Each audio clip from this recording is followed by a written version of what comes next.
Cooking steak is very therapeutic for me. And here are a couple do's and don'ts of cooking steak. First thing you want to do is when you buy your steak, take it out of the package in the sink. Yes. So that juice maybe that might be in that package doesn't get all over your cutting board. It makes a big mess. So the first do Great tip. is do it, take Unwrap the meat it in out the of the package in the sink. Second tip is that you sort of want your meat then to come to like a room temperature. A room temperature. You don't want it to come straight from the fridge before you cook it, right? Right, So it'll you seize do want it to sort of be almost room temperature. You also do want your pan, this is a beautiful cast iron pan, that you want to be very hot. So you want a meat that's not super cold and a pan that's going to be hot. You also do want to make sure that your meat is dry. The drier it is, the better that it's going to sear when we put that in the pan. And then this is one of my favorite do's. When you're seasoning your steak, you want to season it from up top. And if Make you guys it rain! Make it rain. The other reason why you do want to make sure that you season from up high, besides the fact that it's incredibly cool and it gives you a lot of swag, is that the salt and the pepper gets on all parts of the meat. And so it's not just on one part of the meat.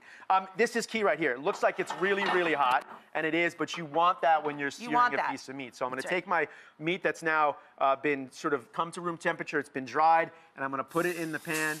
And that is a do. You do want to hear You need that to hear sound. It should sound like a little applause in the pan. Here's another tip. You don't want to do anything to this meat now. You just want it to cook. Don't mess with it. So look, now we have that nice sear. Nice. We cooked it a few minutes there, then we flip it. Now listen, if you're cooking a larger cut of meat like a ribeye, which is one of my favorite cuts. A ribeye is my favorite.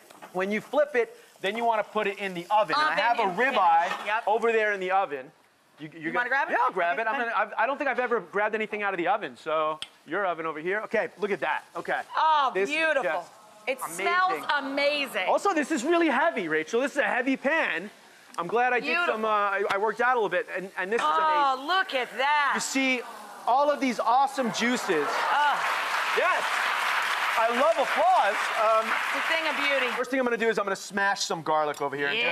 Just side of the knife just sort of gets some of that garlic smashed so it'll add some flavor to the pan. Yeah. And then what I'm going to do is garlic, butter, and herbs. Just some whole rosemary. Classic preparation. And I'm going to throw it in. It's going to spit a little bit, so that's fine. Just kind of toss that in there.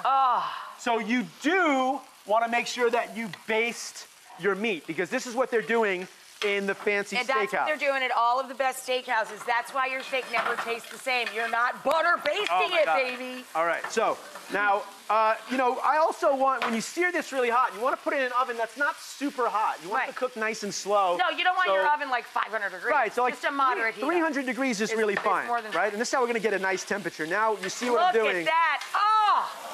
And I mean, yeah, look at this right here. Unbelievable. All right, so now here's the key. We've basted this on both sides. What I'm going to do now is I want to take it out of the oven, and we have one over here that's come out of the oven, right? After it's basted, I do want to take the meat and put it on a paper towel, so some of that grease from the butter doesn't get on the plate that we serve it. So I just get rid of sort of the rosemary and garlic. This is a nice little presentation for it anyway. And then I'm going to take that meat, take it over to our cutting board. You want to let the meat rest. So a couple of minutes, right? Yeah. If you're worried about it getting cold, you might have a little heat lamp on the stove or something like that, but you want to let the meat rest. If you cut it too soon, all the juice runs out, so all the flavor runs out. Right. You know? And then what we're going to do is we want to cut it against the grain. And by the way, so the lines in the meat, you go the opposite direction. I mean, we just pulled this one out of the oven, which means someone on your culinary team cooked this steak. Guess what, Rachel? Look at that. They know what they're doing. Look they know what they're doing. Perfect. Look at that. Best in the game, right? Wow. What a beauty. This is my last tip. This is what happens in the restaurant. So when it's done, now listen, we season the outside of the meat, but we have not seasoned the inside of the meat. So we have this finishing salt, just a little bit of salt on the slice of meat. You know, there we go. We have a little bit of our herbs over there. That is the do's and don'ts of steak cookery.